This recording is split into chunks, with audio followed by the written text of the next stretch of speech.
Coucou tout le monde et bienvenue à Farouche, un podcast humoristique et surtout féministe. Parce qu'on est peut-être frustrés, mais on a le sens de l'humour. Alors, mon Dieu, désolée pour ce rire machiavélique. Je m'appelle Emna Achour et j'utilise le pronom elle. Et moi, c'est Coralie Laperrière et j'utilise aussi le pronom elle. Et re-bienvenue à Farouche, la gang. On est tellement contente de vous retrouver après tout ce temps.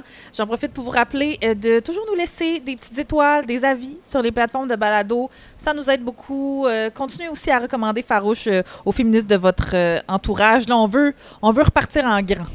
Oui, et cet épisode de Farouche vous est présenté par aucun commanditaire. Non, par nous autres. Par nous autres. Alors, c'est aussi un appel à tous, si jamais vous voulez être commanditaire de Farouche, collaborer avec nous autres ou juste faire une petite pub de même, m'amener pour un événement ou un lancement de quelque chose ou autre. Écrivez-nous, on peut arranger ça. Ouais.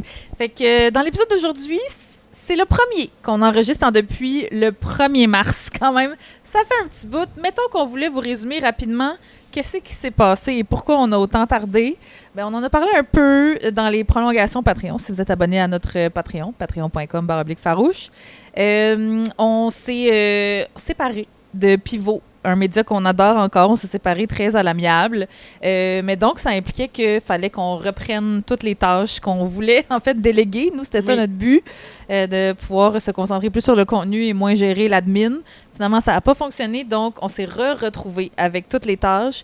Puis, au printemps, on n'avait pas le temps. Ouais, là, c'est arrivé en même temps de l'antifacho. Moi, j'avais un gros deadline. Il y avait comme plein d'affaires en même temps. Fait qu'on a fait, hey, on va pas se faire un burn-out. On veut pas arrêter Farouche. On veut le recommencer en étant tête reposée et en forme. Alors, nous voici. Ouais, on teste une nouvelle formule. Vous nous avez souvent dit que vous aimiez ça quand on était juste les deux puis qu'on jasait. Fait qu'on n'avait pas d'invité aujourd'hui. Ça va être quelque chose de récurrent quand même, là, qu'on va être juste Coralie et moi en tête à tête. Fait qu'aujourd'hui, on a jasé de plein d'affaires. Toujours un lien avec l'actualité, bien sûr. De quoi on a parlé aujourd'hui, Coralie? Hey, on a parlé du reportage de RAD sur incursion dans le mouvement Antifa. Ouais. On en a parlé beaucoup. Si vous avez vu le reportage, vous avez peut-être vu ma petite face. Fait qu'on a parlé beaucoup de ça et des fascistes. Oui, on a parlé aussi d'Israël qui braille parce que les gens sont pas gentils avec leur état génocidaire. Puis ça, c'est pas fair. On a parlé de ça. On a parlé de l'œsophage des suffragettes. Je ça, voulais c'est vous teaser avec ça. Oui. On a parlé de quoi aussi? Des femmes qui sont les premières victimes de désastres climatiques et des conflits armés. Puis, on a fini ça léger avec des petits hot takes. Ouais, inspirés par les fin. Subway Takes que peut-être vous voyez leur vidéo passer. On aimait ça. Des petits trucs en rafale. Fait que, merci d'être là encore une fois. Et bonne écoute! Bonne écoute! On est des femmes libérées, des féministes frustrées, des mises en brisées, des mal baisées. On aime pas s'épiler, on est entêtés. Un peu sauvage c'est barre, on fait ce qu'on veut notre corps. On est farouche.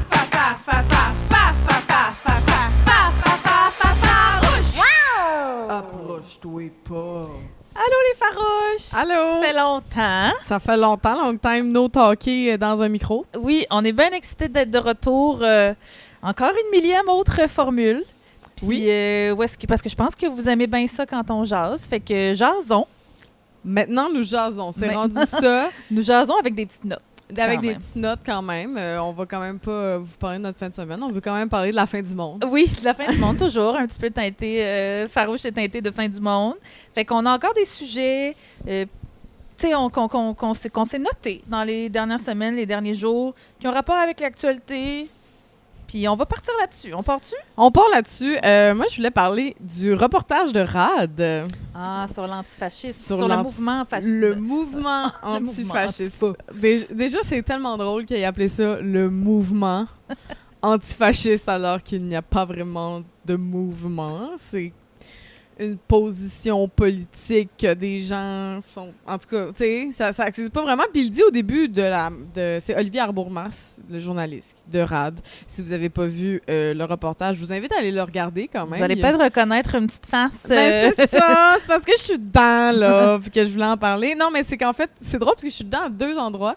Il y a le moment où j'anime le lancement du livre de Jonathan Durand-Folco. Oui, c'est quoi donc? Fascisme tranquille. Oui, c'est ça.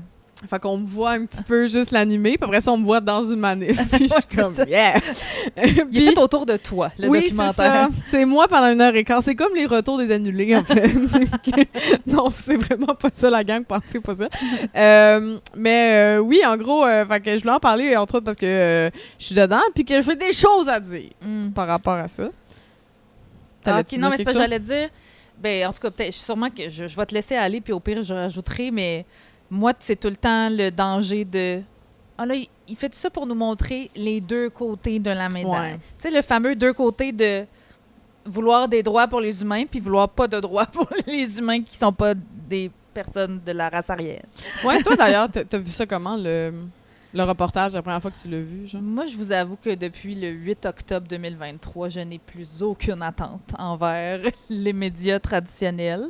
C'est dommage. Tu sais, j'ai été journaliste, fait que je connais encore certaines personnes qui travaillent dans les médias traditionnels. Je pense que RAD y essaye. Ils ont fait des reportages que j'ai beaucoup aimés. Entre autres, un autre reportage dans lequel tu as été, là, quand c'était la manif du soulèvement du fleuve. Oui, de Stablex. De Stablex, voilà. Tu sais, je le vois qu'ils sont plus jeunes, ils sont plus woke, tout ça, mais tu le sens dans leur traitement de l'info qu'il y a le cadre radio-canadien pareil, puis qu'ils peuvent pas tout dire. Puis moi, ça me gosse. Je trouve qu'on n'a plus le temps. On est en crise climatique. C'est la fin du monde, comme on l'a dit. Ça fait 3 ans qu'il y a un génocide. Ça me gosse qu'on dise pas les choses. Fait que je l'ai écouté, là, mais vraiment sur le gun. Ouais, c'est le genre d'affaires que tu as envie de prendre tous ces journalistes-là puis faire pourquoi il n'y a pas... c'est plate, mais un média privé, là, qui aimerait ça comme faire quelque chose de plus woke, tu sais, un Vice. Libre de dire tout, qu'est-ce que... Puis c'est aussi, je pense qu'on en a parlé déjà à Farouche, c'est parce qu'on nous enfonce, tu sais, pour les gens qui ont étudié en com, là, on nous enfonce dans le fond de la gorge qu'il faut toujours aller chercher les deux côtés de la médaille, qu'il faut interviewer des gens des deux partis, tout ça. Mais c'est parce qu'on peut-tu arrêter de faire semblant que les fachos puis les antifascistes, ça s'équivaut. Ouais. C'est déjà une prémisse fausse, tu sais. Mais je pense que c'est Coluche qui disait ça, là, genre, tu sais, le both sidisme, c'est donner 5 minutes à un juif, 5 minutes aux nazis, là. Ben c'est ça, ça s'équivaut pas. Fait que c'est pour ça qu'on aimait tant Pivot, là, tu sais, qu'on collabore plus avec eux aujourd'hui, mais c'est pas parce qu'on les aimait plus. C'est parce qu'eux autres, quand ils font des reportages sur l'antifascisme, ben ils vont donner de la parole aux antifascistes. Ils vont pas essayer d'équilibrer la patente. Oh mon Dieu, là je veux pas bullier quelqu'un en raison d'un aspect de son physique qui peut pas changer. Mais il y a une hostie de voix de tabarnak.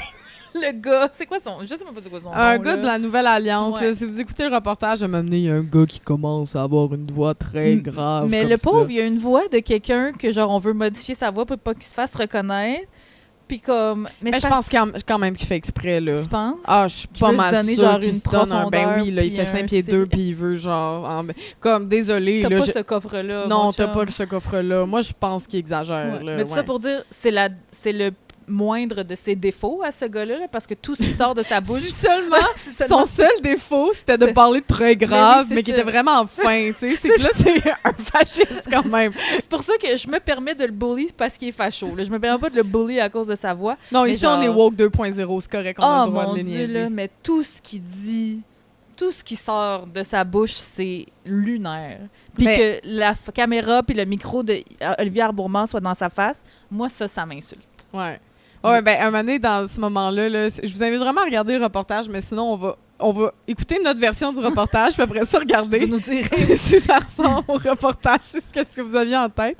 Mais à un moment donné, c'est un gars de Nouvelle Alliance. J'ai oublié son nom. Je m'en calisse un petit peu. C'est quoi de Nouvelle Alliance, pour les gens peut-être qui... Nouvelle Alliance, c'est un groupe indépendantiste qui est pour le moratoire sur l'immigration, ce qui est quand même fucking intense, là, de genre, il n'y aura plus d'immigration pendant quelques années, pas personne qui rentre au pays, parce qu'ils ont peur que les Canadiens français deviennent minoritaires au Québec. T'sais. Ça, c'est ouvertement leur position. Puis après ça, ils essaient de faire « Non, mais c'est pas si raciste que ça. » Mais tout le monde sait que oui. Puis aussi, souvent, les gars de Nouvelle Alliance sont vus avec Sean Beauvais, je sais plus quoi, qui est un gars de Second Sons Canada, qui est un des figures pas masqués qui étaient, entre autres, à la manif de Shawinigan de Je me souviens d'un Québec blanc, qui est un nazi avoué, là. Avoué, assumé. 100%. Ouais, m'amener... c'est Rachel là, qui nous contait ça. Rachel Gilmore, la journaliste qui nous contait ça. On est allé bruncher avec Bragg récemment. Puis elle disait qu'elle m'a amené justement quand elle s'était faite intimider par des néo-nazis. Lui était là, chambre. Puis elle disait qu'elle s'était fait intimider par des néo-nazis. Puis sur Twitter, il y a des gens qui étaient comme ils disent tout le temps qu'il y a des nazis, puis c'est pas des nazis. Puis lui avait répondu non, mais pour vrai, je suis un nazi. Ouais, comme lui, pour ça, elle a raison. Pour ça, elle a raison. Complètement, je suis un nazi. Fait que... C'est même pas caché, là. Non, vraiment pas, là. Fait que Nouvelle Alliance, c'est ça, c'est un groupe. Ils font genre... à chaque fête des Patriotes, eux, ils font la fête... Avant la fête des Patriotes, c'était la fête du dollar, de dollar des Ormeaux. Et c'est aussi la fête de la reine partout au Canada, sauf au Québec, où c'est la fête des Patriotes. Mais avant, c'est la fête du dollar. Puis si vous regardez votre histoire Dollar des Ormeaux, tu sais qui Dollar des Ormeaux? Je sais pas qu'est-ce qu'il a fait de notre C'est tellement drôle, là, parce que là, je vais vous le dire en mode ce que je me souviens de la page Wikipédia, là, mais ça ressemble pas mal à ça. Là. C'est genre en Nouvelle-France.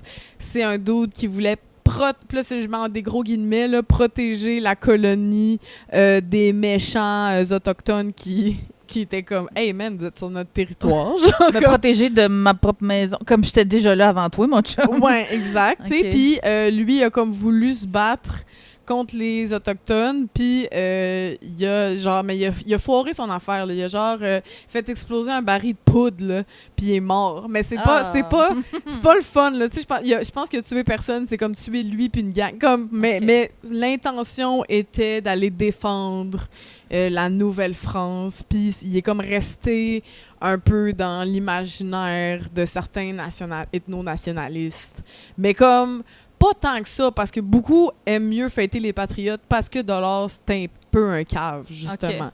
Fait que, mais eux, ils fêtent ça, puis ils font genre une espèce de discours à ce moment-là devant la statue de Dollar des Ormeaux au Parc La Fontaine, qui est en diagonale de la banquise. Si vous avez déjà passé comme du spot de la banquise au Parc La Fontaine, vous avez déjà spoté la statue de Dollar des Ormeaux.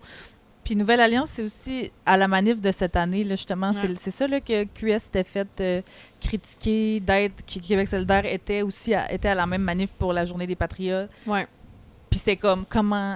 Ben, en tout cas, les maudits woke, là, ils ont chialé pour dire que comment QS a osé marcher dans la même manif que Nouvelle Alliance. Bon, c'est pas exactement ça qui est arrivé. C'est vraiment pas ça qui est arrivé. Ben, il y avait une manif antifasciste au Parc La Fontaine. T'étais là. J'étais là. Puis après ça, on a voulu... ils ont pris la rue. Puis les policiers nous ont empêchés leur empêcher de prendre la rue. Après ça, moi, j'étais parmi celles qui étaient comme... Yo, what the fuck, pourquoi on les laisse faire, on passe par à côté de la police puis on y va, tu sais. Personne vraiment embarqué avec toi. Personne embarqué vraiment. Puis après ça, eux, ils ont pu marcher jusqu'à l'autre... Puis ça veut dire qu'ils ont marché longtemps, là, quand même, là, pour vous dire, là, l'autre manif était genre au Parc Molson. Parc Molson, c'est genre à côté du cinéma Beaubien, puis ça partait du Parc La Fontaine. Fait qu'ils ont quand même marché un bon 1,5 km là, dans Montréal avec tous ces fachos, n'est-ce pas? Puis que personne n'a arrêté. Puis là, après ça, le monde a chialé parce que là, quand il était là, Québec solidaire, on marchait avec, mais c'est parce que c'était comme... Il y a personne entre le Parc La Fontaine et le Parc Molson qui les a arrêtés. Tu voudrais qu'un bénévole de 72 ans de QS l'arrête. C'est pas comme ça que ça va se passer. Ouais. Puis c'est malheureux parce que l'année d'avant, il y avait des antifas, mais qui étaient pour le Oui Québec, qui, eux, les ont empêchés de rentrer dans la manif. Puis là, ben il n'y avait pas de mobilisation de ce bord-là. C'est une journée où il pleuvait aussi. Ça, là, pour la mobilisation, des fois, je suis comme là, les antifas... On n'est pas fait fort. On n'est pas fait fort. On est comme, il pleut. Je vais laisser les fascistes faire, finalement. Ouais, faut mieux se faire nombre la prochaine fois, parce que ça n'a pas de bon sens que, genre, tout bonnement... on les laisse marcher à côté de nous, ça n'a pas rapport. Ouais, ça n'a pas de bon sens. Puis aussi, genre, la statue de Dollar des... Tu sais, le statut de Dollar des Ormeaux était immaculé. Moi, l'année d'avant, il y avait des graffitis, là. Je suis comme, bon, les antifas n'ont pas fait leur job. Fait que oui, c'est sûr que l'année prochaine, mettons, moi, je vais être là à partir de genre 5 h du matin, puis je vais les attendre pour on va s'organiser. Ben, pour pas qu'ils soient devant leur resti statut, tu sais. Fait que, mais oui, parlons-en de ce gars-là, le dude de la Nouvelle Alliance. Moi, je vais juste l'appeler le dude de la Nouvelle Alliance, parce qu'on va pas leur donner... Le dude avec la grosse voix. La grosse voix. Un moment donné, moi, ce que je trouve vraiment problématique, c'est juste le fait qu'on leur parle, parce que eux, ils savent qu'ils parlent à des médias puis à Radio-Canada, tu sais, puis eux, ils aiment pas Radio-Canada dans leur cercle privé. Ah oui, c'est les merdieux. Ben oui, full. Puis ils les aiment même pas dans leur cercle privé, mais quand ils ont un micro de Radio-Canada dans leur face, ils savent qu'ils doivent rendre leur discours un peu potable. Ils deviennent tout doux comme des agneaux. Ouais, là, c'est pas là qu'ils vont te lancer un excuse, tu sais, fuck les immigrants, là. Ouais, puis une insulte raciste, là. Tu sais, là, ils font comme si de rien n'était. Puis ce qui est drôle, c'est que Mamie était comme... ces gens-là, ils sont cute, ils ont rien, c'est juste des anti-quelque chose, c'est des antifas, si nous, on n'est pas là, ils sont pas là, puis t'es comme, Oui, c'est ça le principe d'habitude. S'il n'y avait pas de fascisme, on n'aurait pas besoin de le combattre, c'est d'épée. Ben oui, moi, je serais en train de bruncher, là. Oui, c'est ça, là. J'aimerais mieux avoir d'autres choses à faire que de combattre ton discours full haineux et dangereux, là, tu sais. Vraiment, là. Fait que déjà, ça, c'est vraiment drôle. Il dit, si on n'est pas là, ils ont besoin de nous pour exister. Ça s'est tourné les coins ronds un peu, monsieur Nouvelle Alliance, là. C'est ça. Puis, à un moment donné, Olivier lui demande qu'est-ce que ça te fait de te faire traiter de fasciste puis d'extrême droite ou de suprémaciste? Puis là, il répond, c'est rendu un terme dénué de sens, mais tout le long, il dit jamais qu'il est contre le fascisme. Il dit jamais genre, ben non, je suis pas fasciste, voyons donc, le fascisme, ça, c'est vraiment exagéré, puis on est contre ça. Non, il dit juste, c'est exagéré, on dit ça n'importe quand, mais si t'es pas contre, t'es fasciste. Si t'es pas antifa, t'es fat. Ben, c'est ça, tout le long. Puis aussi, je veux pas rentrer dans un truc de conspi, mais en ce moment, le thumbnail de ce reportage-là sur YouTube, c'est quelqu'un qui dit si t'es pas antifa, t'es fa. Si t'es pas antifa, t'es fa tabarnak. Le thumbnail, tu sais, la petite image sur YouTube, genre. OK, puis c'est quoi, la quote est écrite, genre? Ouais, puis là, la quote est écrite, sauf que moi, sur mon YouTube, mais YouTube, tu peux changer le YouTube pour voir à qui ça s'adresse, puis à un moment donné, ça change de la thumbnail que le monde a plus cliqué, ça switch à ça. Puis moi, pendant un bout, sur mon YouTube, c'était écrit « Ils veulent faire taire Alexandre Cormier-Denis ». C'était ça, genre le résumé de leur vidéo. Le résumé de la vidéo YouTube. Parce que ça c'est un autre truc qui est lié à ça. Puis on le voit dans le documentaire. Alexandre Cormier-Denis, c'est le petit fou là, qui a un podcast d'extrême droite qui s'autoproclame. À qui les médias donnent une tribune, les médias traditionnels. Là, Cube Radio l'ont déjà Cube Radio, il est déjà allé à Télé-Québec. Après ça, Télé-Québec, c'est dans l'émission de Stéphane Bureau. Là, fait qu'on partira sur Stéphane Bureau une autre fois. Mais oui, puis là, justement, il y a eu une manif au printemps pour... devant les bureaux, devant son studio où est-ce qu'il enregistre son podcast, pour manifester le désir de genre, hey, t'es pas supposé dire ces choses-là dans un micro, monsieur. Puis là, lui a crié à la censure, puis à la... on atteint sa liberté d'expression. C'est ça. Ouais. Exact. Mais là, lui, justement, il en parle dans le documentaire. Puis là, ça serait... Ils veulent... Mais c'est ça, là, les médias... C'est pour ça que j'ai trosse pas, man. Radio-Canada, comment tu peux penser mettre un thumbnail comme ça? C'est ça. Puis là, il a rechangé. Fait que je pense que si vous le regardez, c'est plus ça. Mais maintenant, sur YouTube, tu peux faire des tests. Fait qu'ils ont testé lequel cliquait le plus. Mais fait qu'ils ont essayé deux clics différents. Ils sont victimes des pièges à clics. Mais c'est ça, on peut pas leur faire confiance. Parce que même avec les meilleurs journalistes, les plus éthiques, les plus woke...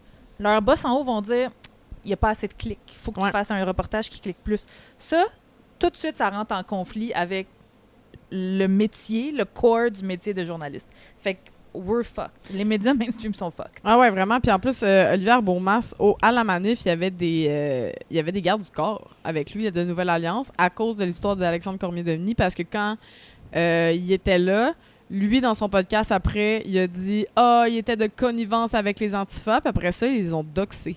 Wow. Ils ont doxé un journaliste. Moi, c'est ça que je trouve fou aussi, c'est que tu donnes... Je trouve qu'il n'y a pas de solidarité entre les journalistes aussi. T'es comme, toi, tu t'es fait doxer. T'es exposé... Là, Radio-Canada, vu que t'as un garde du corps dans une manif, t'as Rachel Gilmore qui s'est fait intimider par des néo-nazis, mais vous leur donnez quand même un micro. Ouais, vous faites intimider par ces gens-là, puis vous leur donnez quand même un micro. Puis ce que je trouve fou, c'est que là, je faisais la comparaison un peu. Je me disais, tu sais, pendant la pandémie, là, tu sais, les médias étaient tellement contre les conspis. Ils traitaient tout d'épais. Ils voulaient genre pas que ces gens-là parlent. Puis si t'étais, mettons, contre le couvre-feu, mais t'étais pas contre le vaccin, puis tu savais que la COVID, ça existait, mais t'étais contre le couvre-feu, on te mettait dans le même panier que les conspirationnistes. Puis là, j'étais comme, Chris, pourquoi il n'y a pas ce même cordon sanitaire-là pour les fascistes? T'sais? Puis là, j'ai juste réalisé que dans le fond, c'est tous des bourgeois, puis il y avait juste hâte d'aller bruncher, ce monde. Ouais, c'est ça.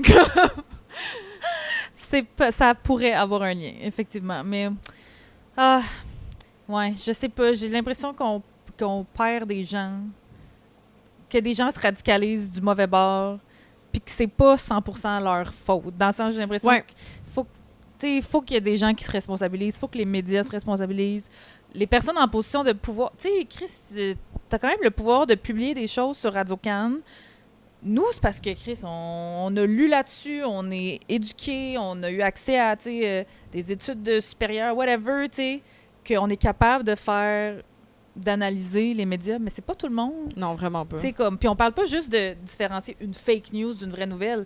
C'est qu'on le sait, même dans les vraies nouvelles, c'est corrompu. La presse, c'est Power Corporation, c'est les libéraux, c'est... fait en tout cas, ce qu'on est en train de vous dire, c'est qu'on est en train de virer conspi anti-merdia. Sur le banc. Non, mais ce qui est gossant en plus, c'est qu'en plus, à toutes les fois qu'ils donnaient le micro à un antifa, moi, je trouvais vraiment que les militants étaient bons. Militantes étaient vous vraiment... étiez bons, là, vous parliez bien, c'était comme... Puis là, ils donnaient le micro à eux autres, puis c'était comme... Puis j'étais genre, voyons! Comme n'importe qui écoute, dans ma tête à moi, mais c'est peut-être juste ma chambre d'écho, n'importe qui écoute la vidéo fait... Ben, ils ont vraiment l'air de style d'épée, les fachos, puis les antifas, ils ont vraiment l'air d'avoir une intelligence supérieure. Mais je sais pas, peut-être eux, c'est leur vision de quelque chose d'équitable, de quelque chose de juste. Mais c'est pas vrai que donner la parole à des fucking nazis, c'est juste. Non, vraiment pas, là. Puis c'est drôle parce que c'est ça, moi, dans le reportage, à un moment donné, je répète, tu sais, ce qu'on essaie de comme pousser beaucoup, là, à gauche, là, sur la volonté d'accueil, là, de comme, arrêtons de parler de capacité d'accueil, puis parlons de volonté d'accueil. Puis là, je checkais les commentaires YouTube du vidéo. Oh boy, ça doit être ouf. Ouais. Puis là, il y a quelqu'un qui a dit « Oh, fais juste répéter ce que Kim Thuy a dit. » OK. Mais genre, Kim Thuy, à tout le monde en parle une fois versus capacité d'accueil. Vous êtes en train de répéter ce que Legault dit, puis ce que les fake PQ news dit, puis que, tu sais... Puis c'est même pas tant des fake news, mais tu sais, la capacité d'accueil. Puis là, je fais un lien avec la capsule dans laquelle moi j'ai participé, mais qu'on travaille souvent avec eux, l'Observatoire de la justice migrante. Oui. J'avais participé à la capsule sur la capacité d'accueil parce que capacité, là, ça fait capacité d'un ascenseur. Dans un ascenseur, ça dit 14 personnes. Tu rentres pas 15, tu rentres 14. C'est ça que Legault, il dit tout le temps pour dire c'est pas parce qu'on est raciste, c'est parce qu'on n'a pas la place. Regardez la crise du logement, on peut pas en accueillir plus. C'est ça, capacité. Mais puis ils font comme si c'était un calcul scientifique, alors que c'est pas un calcul scientifique. C'est pas basé sur quelque chose de réel. Exactement. C'est based on vibes. 100%. Puis même que, c'est ça, ils disent dans l'Observatoire de la justice migrante, là, mais que ça a tout le temps été un nom différent. T'sais, on a dit capacité d'intégration, ça a déjà été... aussi, je cherche le nom, mais tu sais, ça a toujours été comme quelque chose pour dire que l'immigration était au service de notre économie. Dans le fond, il y a aussi capacité d'intégration qui a déjà été utilisée. Puis on essaie d'utiliser d'autres termes. Puis Legault avait carrément dit que ça allait être suicidaire d'accueillir plus de 50 000 immigrants en 2023 devant la Chambre de commerce de Montréal. Puis je voulais comme faire un lien avec ça parce que tu sais, on fait genre, c'est les fascistes qui disent ça, puis ils amènent ça. Mais ça, c'est toutes des... Tu sais, les médias ont relayé ces nouvelles-là. Cette fausse idée-là. Ce narratif-là, ouais.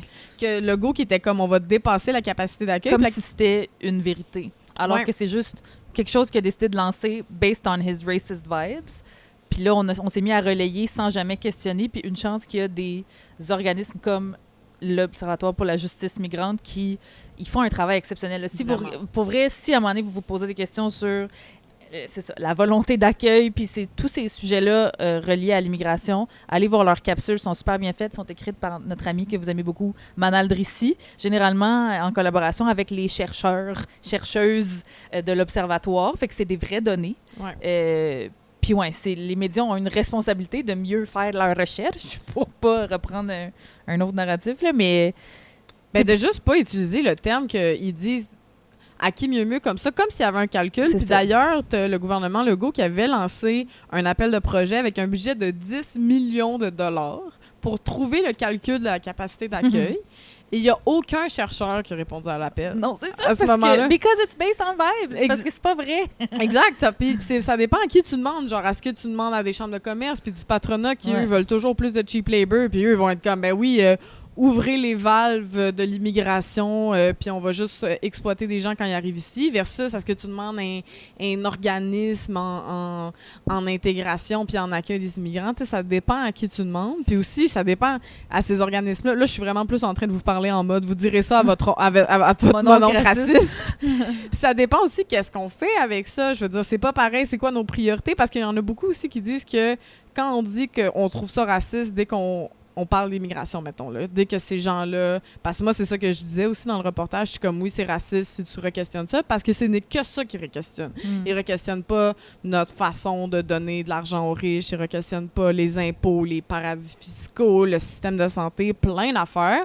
Puis, ça fait que... tu sais, il y avait ça dans The Daily Show, là. « The journey is the destination ». Si t'es en train... Tu sais, là, je suis pas raciste, mais... On sait que le T'es mais, déjà raciste. c'est raciste. Ouais. T'as pas besoin d'être la personne qui lynche ou de dire des insultes racistes pour être raciste. C'est ça, le jupon dépasse, là, c'est fait. Là. Exactement, là, ça arrive vraiment rapidement. Puis, c'est le fait qu'ils sont jamais en train de remettre ça en question parce que aussi, il faut pas oublier que l'immigration répond à ses propres besoins de capacité. Hein, il y a plein de monde qui sont en construction. On n'aurait pas autant de monde de logements qui se construisent si on n'avait pas de l'immigration.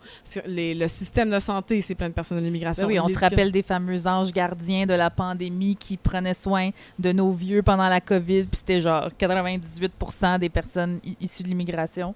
Puis là, c'était des anges gardiens pour le go, mais dès qu'il y a l'occasion de les jeter devant l'autobus, par exemple. Ben oui, ou tu sais, fait que ça, ils répondent à leur propre question de capacité, fait qu'on peut jamais comme rester dans cet argumentaire-là, puis il faut vraiment vite se tasser de ça. Puis, c'est pour ça que l'Observatoire a dit, nous autres, on va commencer à parler de volonté d'accueil. Puis même, ils nous l'ont dit, tu sais, si on peut tout, tu sais, si la gauche, on peut tout se mettre à utiliser ce terme-là, volonté d'accueil, parce que c'est vraiment... Capacité, on dirait que ça sonne genre, c'est vraiment pas de notre faute, on n'a pas de contrôle là-dessus, alors qu'on a un contrôle là-dessus, tu sais. Oui, puis ça remet jamais en question aussi le fait que de un, les humains, c'est les seuls animaux qui se font punir d'immigrer. Tous les animaux immigrent. Immigrent comme tous les animaux. Puis là, nous, on serait les seuls animaux qui pourraient pas faire ça, de un. Puis ça met pas aussi... Tu sais, il y en a qui disent que, souvent, à l'argument de la volonté d'accueil, ils vont dire « Vous voulez ouvrir les valves? » Tu sais, comme free for all, déjà, il n'y a rien qui est free for all dans la vie. Puis il y a tellement de priorités à parler de comme... On peut avoir des discussions sur l'immigration, mais est-ce qu'on a des discussions, par exemple, sur la réunification familiale? Il y a des gens qui sont mariés avec des personnes qui habitent pas ici, puis ces personnes-là peuvent pas venir habiter au pays. Ben c'est ça, je pense que les gens, ils surestiment à quel point c'est facile d'immigrer. C'est pas facile d'immigrer, là. Ça prend des années d'attendre, ou tu sais, que ça soit immigration économique, des étudiants qui viennent, mais souvent, mettons, si t'es un réfugié ou whatever, c'est encore plus long, là. Des fois, c'est comme, tu sors de ton pays d'origine, tu vas dans un camp de réfugiés dans un autre pays. Après ça, t'es-tu accepté par le Canada ou pas? Fait que tu restes dans ce camp-là, des fois, 2, 3, 5 ans avant de venir ici. Fait comme, les gens qui pensent que, genre, nous, je sais que j'ai pas besoin de vous le dire à vous, là, mais encore une fois, on vous brief pour votre mononcle raciste. Exact. Mais genre, je sais qu'on n'a pas besoin de se le dire, mais juste un petit rappel, il n'y a pas d'immigrants qui partent de leur pays d'origine, encore une fois, just for the vibes. Ouais, là, juste de même. Là. Moi, si mes parents avaient le choix, ils seraient restés en Tunisie. Là, comme je vous aime bien, là, puis j'adore la tire d'érable. Mais comme personne veut se faire déraciner, personne veut vivre loin de sa mère, de sa patrie, de sa famille, tu sais. C'est ça, puis c'est pour ça que c'est là qu'il faut re-questionner de justement, genre, est-ce qu'on continue d'envoyer des armes? Est-ce qu'on continue de créer de la guerre? Ben, c'est ça. C'est quoi qu'on fait dans les pays ailleurs? Tu sais, tout USAID là, que le gouvernement de Trump a coupé, on sait que ça a causé plein de morts. Ça a causé des conflits aussi en Afrique, beaucoup, à cause qu'il n'y avait pas des soins. Fait qu'on sait que ça va causer de l'immigration aussi. Fait qu'est-ce qu'on peut prévenir cette immigration-là en faisant plus d'aide humanitaire? Tu sais, il y a comme toute cette discussion-là qu'on pourrait avoir, mais qu'eux ont jamais. Ben non, parce que c'est une fausse... Ils créent des faux narratifs. Puis, je sais pas si on a déjà parlé à Farouche, ça commence à faire longtemps qu'on vous a jasé, fait que peut-être qu'on va se répéter, là, mais aussi, le Québec a fait, puis ça, on le dit dans les capsules, justement, de l'Observatoire pour la justice migrante, sous le gouvernement Legault, il n'y a jamais eu autant de missions du Québec dans d'autres pays pour aller chercher de l'immigration. Fait que c'est drôle en tabarnak, c'est ironique en crise qu'après ça, Legault, il a passé 8 ans à dire qu'il y en a trop d'immigrants puis qu'il n'y a pas de racisme systémique. Alors, c'est lui qui va les chercher. C'est lui qui promet des choses dans plein de pays d'Afrique. Je sais pas dans d'autres pays, là, mais moi, c'est parce que j'entends plus qu'est-ce qui se passe en Afrique. Mais subsaharienne beaucoup. Là. Subsaharienne, mais même au Maghreb, ça arrive beaucoup. C'est comme, on nous promet, genre, hey, on a besoin d'infirmiers, on a besoin de travailleurs qualifiés pour ci, ça. Puis après ça, après 1 an, ils abolissent le PEC, mettons. Tu sais, ce genre d'affaire. On pourrait faire plein de liens, là, mais... je t'aboute. Puis ce qui est bien, c'est que Legault, il sera plus là. Mais ça va peut-être être le PQ. Ben oui, puis ça va être la même chose. Puis ce qui est fou aussi, c'est que... tu sais, la loi 101, ça fonctionne. C'est comme ceux qui ont peur qu'on perde le français puis tout ça, là. Je veux dire... Le fait qu'on finance des écoles en français puis que si tu veux aller à l'école publique, tu vas devoir aller à l'école en français, c'est quand même très suffisant. Là. Ça fonctionne vraiment bien. Si on reculait de la loi 101, fine, on pourrait avoir une conversation. Mais je pense qu'au Québec, même l'immigration, tout le monde est d'accord avec c'est une loi qui fonctionne, puis on va l'accepter, puis les enfants, ils vont se franciser, puis avoir une langage commun. Puis ce qui me fait rire avec ces fascistes-là, c'est que ça se peut pas échapper, les institutions sont à nous. Sont au peuple québécois. Comme c'est des institutions qui sont en place, qui sont solides, puis qui sont pas solides parce qu'on les finance pas assez, puis le système de santé est en train de s'écrouler. Sauf que c'est des institutions qui appartiennent à cet État-là, puis à ce gouvernement-là, pour échapper le système d'éducation au complet ou le système de culture en complet. Ça serait pas à cause de l'immigration, ce serait à cause de l'incompétence des dirigeants qui sont là. Moi, je t'aboute, Coralie. Je t'aboute des fachos. Allez regarder le documentaire, puis au pire, vous nous direz vos commentaires. Mais en tout cas, il y a déjà beaucoup de monde qui ont réagi en se faisant des Reels, des TikTok là-dessus. Ça fait pas l'unanimité. Moi, je perdrais pas l'énergie à commenter plus juste parce que, comme je vous dis au début, je truste pas. Je connais les limites de Radio-Can. Je ne m'attends pas à mieux d'eux. That's the best they could do, honnêtement. Fait que je me fie plus à eux pour me faire un esprit critique. Puis, moi, je conclurais juste là-dessus. Surtout, à la fin, il conclut un peu le reportage en faisant genre « c'est 2 camps quasiment irréconciliables là, qui ne veulent pas se parler, comme si on voulait pas se parler. » Puis, il pose la question aux antifas puis aux fascistes, genre « Est-ce que la discussion est possible entre les 2 camps? » Puis t'es comme « Je sais pas, ils peuvent-tu arrêter d'être racistes, tabarnak? » Puis, il a pas mis ma réponse. Il me l'a posé, cette question-là, il l'a pas mis. Puis, je voulais vous la dire, parce que c'est ça que j'ai dit. Moi, j'ai rappelé que c'était nous, les inclusifs. C'est eux, les exclusifs, comme à cause... Nous, les seules personnes qu'on haït, les antifascistes, mettons, c'est les fascistes. On est ouvert aux trans, à l'immigration, aux personnes marginalisées. On haït juste les fascistes. Eux, ils haïssent tout le monde. Puis c'est nous qui devrions s'asseoir puis leur jaser calmement. Exactement. Genre, même les Blancs, ils les aiment pas parce que si c'est des Blancs antifa, là, t'es un traître à la nation puis t'es d'autre bord. Fait que moi, j'avais rappelé ça. J'étais comme, hey, c'est nous autres, les inclusifs, là. Si on veut pas leur parler, c'est parce qu'ils font mal à notre gang. Puis tu veux pas laisser quelqu'un de dangereux dans un espace sécuritaire. Donc, nous, on trouve que ces gens-là sont dangereux. On les exclut. Mais c'est ça, cette exclusion-là. Puis il l'a pas dit dans le reportage. Ça me fait très qu'ils me mettent pas parce que je voulais juste vous le rappeler. C'est important de le dire que c'est nous autres qui font ça, pas eux. Ouais. Puis s'asseoir à la même table qu'un fasciste. Mon pire cauchemar, honnêtement. Genre, c'est pas comme si c'est une avec discussion... sa grosse voix. Non, c'est ça. On refuse. OK. Parlant de fachos, j'avais envie de parler de d'autres fachos. J'ai envie de dire les fachos en chef. Ceux qui mènent le pas, ceux qui nous mènent la voie, qui ouvrent la voie. Israël, ce pays qui, on le rappelle à farouche, n'existe pas. Un État génocidaire. Déjà que t'as dit ce pays, j'ai trouvé ça bizarre. Je m'excuse. Je sais plus comment les appeler. État génocidaire. État voyou. État voyou. Des estis de rapaces. Je sais pas comment le dire autrement. Des estis de plaies pour l'humanité. Faut t'arrêter là, sinon on n'aura plus de commanditaire jamais. En même temps, si vous voulez nous commanditer et vous n'êtes pas anti-Israël, je sais pas, qu'est-ce que vous faites? Alors, je voulais parler, pas d'eux, mais évidemment, je veux toujours parler de la Palestine. Ça fait longtemps qu'on s'est jasé, parce que depuis qu'on s'est jasé, il y a eu quand même une flottille qui a tenté, encore une fois, de se rendre à Gaza, même qu'il y a des gens qu'on connaît qui étaient dessus, des amis à Coralie. Olivier Huard, que vous connaissez peut-être comme une des personnes qui a monté le pont. Ouais. Avec... dans la même gang que Michel qu'on a reçu au podcast et qui reste à ce jour un des extraits de Farouche qui roule encore et qui a encore des notifications sur les réseaux sociaux. C'est celui qu'on a le plus de vues et de likes et de commentaires. Michel avait fait de la prison, mais comme Olivier et comme... voyons, Jacob. Voilà, excuse-moi, j'avais un blanc. Michel n'a pas monté le pont, mais c'est elle qui faisait les relations avec la liaison avec la police. Et Michel nous parlait d'avoir fait de la prison à cet effet-là. Bref, Olivier est allé sur la flottille. Ça fait longtemps que c'est arrivé, on vous le rappelle un petit peu. Cette flottille-là, je pense que c'est celle qui a été le plus...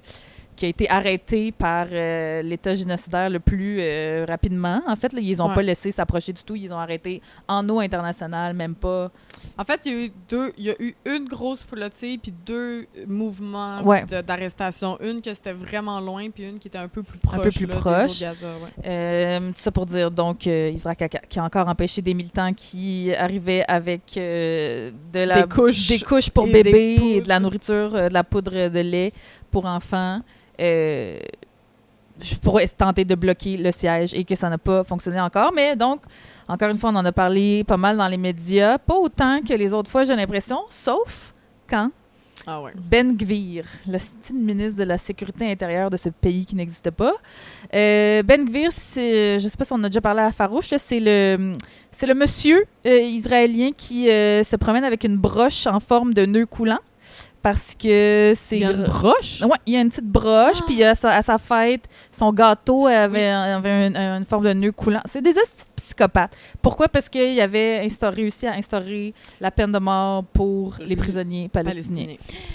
Des hosties de fous, OK? Et donc, quand est-ce qu'on a plus entendu parler de cette flottille-là? Parce que moi, je me rappelle, j'étais comme, voyons, nous autres, on suivait ça à chaque jour. Je me rappelle, on a fait une vidéo quand les premiers bateaux se sont fait intercepter parce qu'on était comme en mode, go, il faut que les médias en parlent. Mais parce qu'il n'y avait pas Rima, puis il n'y avait pas Greta. Il n'y avait pas d'aussi grosses vedettes que les premières fois, ou en tout cas que les récentes fois. Mais là, Ben Gvir, il y a une vidéo qui a circulé sur les réseaux sociaux de lui qui visite les espèces de containers où est-ce que les militants, les activistes de partout dans le monde étaient kidnappés, là, parce qu'il n'y a rien de ça qui est illégal.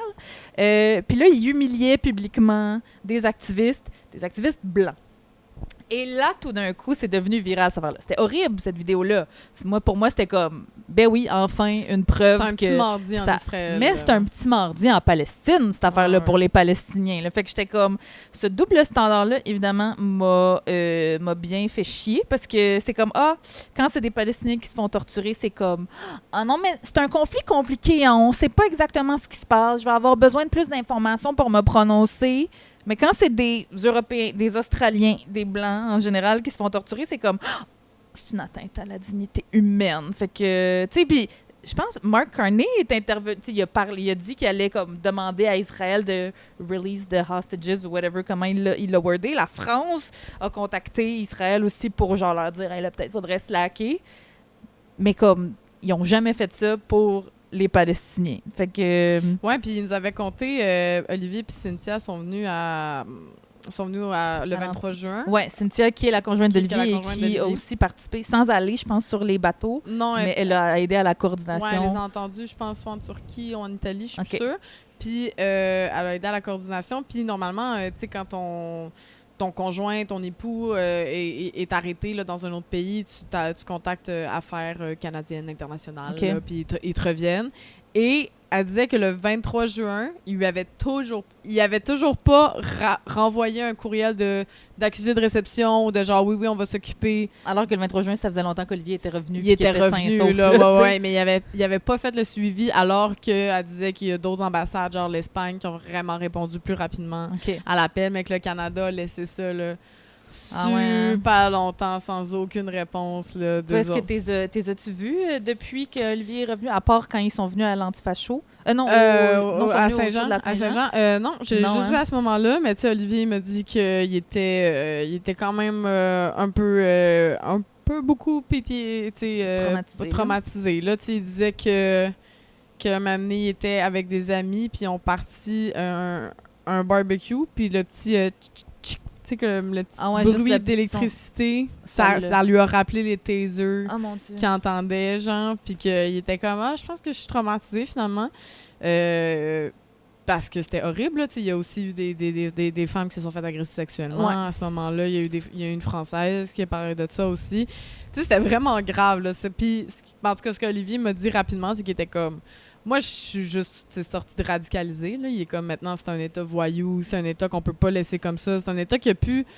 Tu sais, avant, on disait, il y a les 2 États, là. Maintenant, on parlait beaucoup de cette solution-là. Puis maintenant, c'est comme, non, mais ils n'ont plus de chance, là. C'est plus comme, on va te laisser un peu. C'est comme, est-ce que, prends cette chambre-là, l'autre, il va prendre l'autre chambre, mais t'es en train de, genre, frapper ton voisin? Non. Là, ils ont montré absolument aucune volonté de...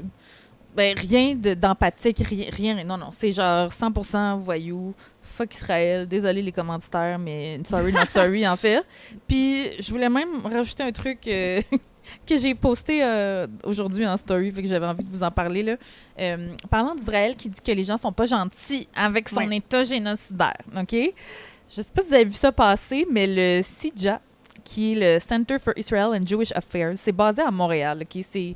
C'est le genre de personnes qui crient à l'antisémitisme dès qu'on dit Free Palestine. C'est ce genre de monde-là. Dès que tu manges du melon d'eau, je pense. Dès que tu manges du melon d'eau, ils sont vraiment lourds. Honnêtement, en ce moment, ils trouvent ça lourd, en esti. Le petit spécial au maxi du melon d'eau, là, ils trouvent que c'est l'antisémite. Ils trouvent que c'est antisémite. Ouais. Pour vrai, aller les googler. Ils sont quand même divertissants. Chaque fois qu'ils posent de quoi, c'est genre une joke. Là. Honnêtement, là, je l'aurais écrit genre dans un sketch pour le bye-bye, puis on m'aurait dit que j'exagère. Là, à quel point sont...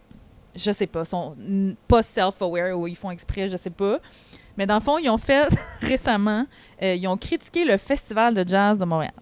On pourra peut-être en reparler du Festival de jazz, parce qu'on est allés ensemble, Coralie et moi. Mais le Festival de jazz accueillait Saint-Laurent, qui est un artiste algéro-palestinien que vous avez peut-être entendu. Là, il est très, très populaire auprès de notre génération et Gen Z, et, en tout cas, parce qu'il est très populaire sur les réseaux sociaux.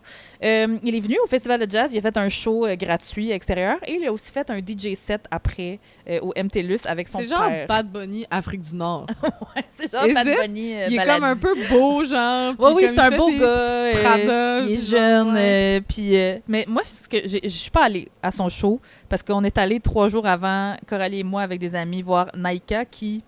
pour le LOL et son ex-copine, qui est une chanteuse, elle aussi, syrienne, palestinienne, française, américaine, martiniquaise, en tout cas, beaucoup d'origines, mais elle ne chante pas en arabe, contrairement à Saint-Laurent. Mais bref, on n'est pas allé à Saint-Laurent parce qu'il y avait trop de monde à Naïka, ça nous a traumatisés. Je pense plus que je vais jamais set foot dans un festival gratuit à Montréal parce qu'il y avait trop de monde. Mais bref, Saint-Laurent faisait, après son show gratuit auquel on n'est pas allé, un DJ set au MTLUS parce que il fait ça avec son père. Son père est DJ et je sais pas, là, c'est comme tu payes pour faire le party, mais c'est Saint-Laurent puis son père va te DJ. Puis là, pendant le DJ set, ils ont fait jouer la chanson Bakra Israël, qui est une chanson qui date genre début 2000. Bakra Israël, ça veut dire jaillit Israël, en gros. Ce qui est le cas de pas mal de monde. J'ai envie de vous dire, c'est pas quelque chose de très choquant in my book. Puis c'est une bonne chanson, c'est catchy, c'est un artiste égyptien, ça dénonce évidemment le régime totalitaire et génocidaire d'Israël, ça parle, comment on dit, encense Yasser Arafat, tout ça, bref, c'est une bonne toune, OK? Puis là, le CIJA est allé broyer ses réseaux sociaux, puis a dit qu'il allait communiquer directement avec le festival de jazz parce que c'était inacceptable qu'on dise qu'on haït notre État génocidaire qui tue des bébés depuis des années, OK? Puis ça, l'audace. L'audace. Ben moi, est-ce qu'ils ont mis des espions, genre? Est-ce qu'ils ont été comme, on va aller checker s'ils mettent des tunes anti-Israël? Moi, je vous avoue, c'est pas... Moi, même avant le show de Montréal, je l'avais vu sur les réseaux sociaux qu'ils jouaient cette tune-là pendant leur DJ set. OK. Fait qu'ils ont fait... Il y a des vidéos qui ont circulé de plein de gens qui étaient là puis qui mettaient... Fait qu'eux, ils ont partagé aussi cette infâme vidéo sur les réseaux sociaux où est-ce que c'est genre Anabakra Israël puis tout le monde danse puis tout le monde est comme wouh. J'ai quand même un peu dans ma tête une petite madame fâchée du CIJA qui est comme sur le coin de Karen qui a genre les bras avec croisés tout le long avec des jumelles puis qui est comme puis ouais puis dans le pour vrai le communiqué c'est pour vrai c'en est drôle là, tellement c'est risible là, c'est genre écrit en plus, ce chanteur, puis comme il nomme jamais, là, en plus, ce chanteur qui arbore souvent un pendentif qui pourrait être considéré un symbole haineux. Le pendentif haineux et horrible, c'est une carte de la Palestine. Là. Fait que comme, c'est ça. C'est des gens que dès que tu dis que la Palestine existe, sont comme « taillez les Juifs! » Non, that's not exactly what happens. Fait que je voulais juste mentionner que parmi les fachos, il faut jamais oublier les OG fachos, qui sont les Israéliens. Ben moi, je voulais rajouter aussi sur Israël, parce que je sais pas si vous êtes au courant tout le monde, mais il y a la ligne jaune et la surveillance. Est-ce que tu es au courant de cette... Non. C'est que dans le fond, avec la ligne jaune, moi je trouve ça drôle qu'ils l'appellent jaune, c'est comme pour être moins pire que la ligne rouge, on dirait, je sais pas. Mais en Israël, où le IDF, les soldats délimitent le territoire là, que Israël occupe à Gaza. Puis, normalement, dans le cessez-le-feu, pas cessez-le-feu qu'ils ont signé en octobre, il occupait 50% du territoire et là, déjà, sont rendus à 60% du territoire et ils mettent des espèces de gros blocs de béton jaune où c'est écrit genre en hébreu puis en arabe de comme ne pas passer ce bloc de béton sinon c'est les soldats vous tuent, genre, basically. Okay. Et ils changent les blocs de béton à tous les jours. Ils les avancent un petit peu. Ouais, ils les avancent un petit peu, puis genre, il y a des vidéos. C'est un peu ridicule, je les ai jamais vues. Ouais, mais c'est comme, tu vois, genre, tu le vois des satellites, là, genre, carrément. Puis les vidéos, les blocs avancent. Fait que là, il y a des Palestiniens qui sont comme, ben nous, on se réveille des fois le matin, puis whoop, le bloc est à un autre endroit. Puis après ça, ils le reculent. Fait qu'ils font comme des tests de même. Puis Israël a mis 23... en anglais, ils disent des cranes, là. C'est comme des grues, mais c'est pas exactement ça. Mais c'est comme... sur le bloc de béton, là, il y a comme des installations, des infrastructures avec des caméras de surveillance et des machine guns. Il y a des guns automatiques, OK? Puis, si tu t'approches trop. Si tu te rapproches trop, ben c'est commandé par des Israéliens pour l'instant, par des soldats, mais on sait que l'armée israélienne travaille à ce que ce genre de technologie-là soit automatisée avec l'intelligence artificielle pour que, comme, dès que tu arrives trop proche des lignes, ça tue. Puis, à date, il y a déjà, ce qu'on sait, ce qui a été confirmé, c'est qu'il y a au moins 3 enfants qui sont morts comme ça en jouant au ballon, mettons, approche trop proche de la ligne jaune, puis se fait tirer par ça. D'ailleurs, un des représentants de l'ONU récemment là, a affirmé que à cause seulement du fait qu'Israël vise autant d'enfants, c'est une campagne génocidaire. Là. Genre, l'ONU a vraiment de la misère à les condamner au génocide, mais là, ils ont fait 30% d'enfants de morts, ça, c'est pas mal ce qu'on appelle bon le matin génocide. tout le monde. Nous autres, on vous l'aurait dit, là, mais c'est correct. Ouais, c'est ça. Puis moi, ce que je trouve fucked up, c'est qu'on avait tellement vendu le mur de Berlin quand j'étais petite, la chute du mur de Berlin, comme... Tu sais, le mur de Berlin, ça avait pas de sens. Il y avait des enfants qui jouaient au ballon, justement, puis qui se faisaient tirer quand ils étaient trop proches de la ligne. Là, on fait la même chose à Gaza. Même chose. Puis il y a personne qui réagit. Et là, ce que j'ai lu par rapport à cette surveillance-là, parce que Israël teste beaucoup de technologies là, à Gaza constamment. Il y a des témoignages de personnes qui se réveillent, puis il y a un drone. J'en ai peut-être parlé à Farouche, mais qu'il y a un drone dans leur chambre. Ah! Chris, OK, non, je savais pas ça. Puis l'affaire aussi des machine guns, il y a des gens, parce qu'il reste encore quelques appartements à Gaza, puis il y a du monde qui sont comme, on peut plus aller, mettons, dans le salon, parce que la caméra puis le gun fait face au salon, puis on a reçu des balles dans le salon à cause de ça. Fait que là, il y a des drones aussi qui rentrent, des petits drones, là, les petits les affaires gossantes sur le bord de la plage de touristes, des fois, qui font ça. Fait qu'ils reçoivent ça dans leur maison. Et là, ça s'accumule. Et là, depuis le début du génocide en 2023, il y a 50% d'augmentation de vente d'armes de la part d'Israël parce que maintenant, sur le marché international, les armes d'Israël sont des armes testées sur le terrain. Et ça augmente de façon fulgurante. Et par contre, on sait pas c'est qui les achète parce que souvent les gens ils veulent pas comme dire ouvertement qu'ils ont pris des armes israéliennes. Mais tu sais comme au final, c'est pas juste idéologique. C'est tout le temps l'argent là, tout le temps l'argent puis le vote ethnique, mais tout le temps l'argent puis le racisme là. Fait que genre c'est raciste envers les Palestiniens, mais c'est aussi parce que c'est une business. Ouais, ben tout est relié là, quand on le dit que genre le racisme est lié au capitalisme, est lié à genre tout est relié. Tu sais quand on parlait de ICE beaucoup là, il y a quelques mois, ICE c'est des agents qui sont trained de la même manière que les soldats des forces comment on les appelle, génocidaires encore, là, j'ai oublié c'est quoi les forces d'occupation israéliennes. Ouais, voilà. Fait que quand on milite pour la Palestine, la gang, on milite pour tout le monde. Puis si la Palestine était libre, on serait une chier de gang qui serait libre. Aussi. Fait que Free Palestine. Puis là, on s'en va-tu en nos hot takes? Ah ouais, tu veux qu'on aille au hot take tout de suite? Je sais pas. T'as-tu une autre nouvelle pour nous, Emma? Ah, moi, j'ai tout le temps des nouvelles. En fait, je voulais faire une mini-nouvelle sur la Coupe du monde de soccer, là, cette affaire-là. Comme, vous connaissez ma haine pour les sports collectifs masculins. OK, m'en colisse. Mais je voulais juste souligner.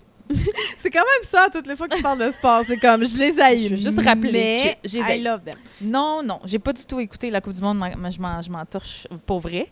God bless ceux qui écoutent ça puis que ça leur fait du bien, là, mais il y a, sans surprise, j'ai remarqué une certaine disparité entre la présence policière à Montréal autour des petits bars, ou en tout cas des lieux qui diffusent des matchs quand c'est des pays bruns versus quand c'est des pays blancs. Ce qui est ironique, Ce qui est ironique, c'est que dans les pays de blancs, souvent les joueurs de soccer sont des bruns. Mais ça, c'est une autre histoire. Mais par exemple, il y a eu le match Maroc-Canada récemment. Quand même, je pense un des matchs peut-être au Québec a été peut-être le plus vu parce que ça mixait une nation, le Canada, et avec une nation il y a beaucoup de gens qui sont originaires du Maroc. Attends, le Canada, c'est pas une nation. Non, je sais plus comment. Hey, pour vrai, ça se voit que je suis rouillée et j'ai pas enregistré de podcast depuis longtemps. Cette affaire-là qui nous sert de pays. D'État. Fait que, moi, le Maroc a gagné. Donc, pas que ça m'importe, mais le Maroc a gagné. Quand même, j'ai quand même une petite... Même si j'écoute pas ça puis je m'en fous du résultat, j'aime quand même ça quand c'est des nations qui gagnent contre, genre, des colonisateurs. J'aime ça quand même. Non, 100%. Le Maroc a gagné. Moi, je le savais que ça allait être vraiment intense, mettons, dans le Petit Maghreb cette journée-là. Tu sais, je me suis... Vu que j'aime pas le soccer puis j'aime pas les messieurs, je voulais pas aller dans ce coin-là de la ville, même si j'étais contente pour le Maroc qui a gagné. Mais j'ai vu une chier de vidéos sur les réseaux sociaux de la police montée sur Jean Talon.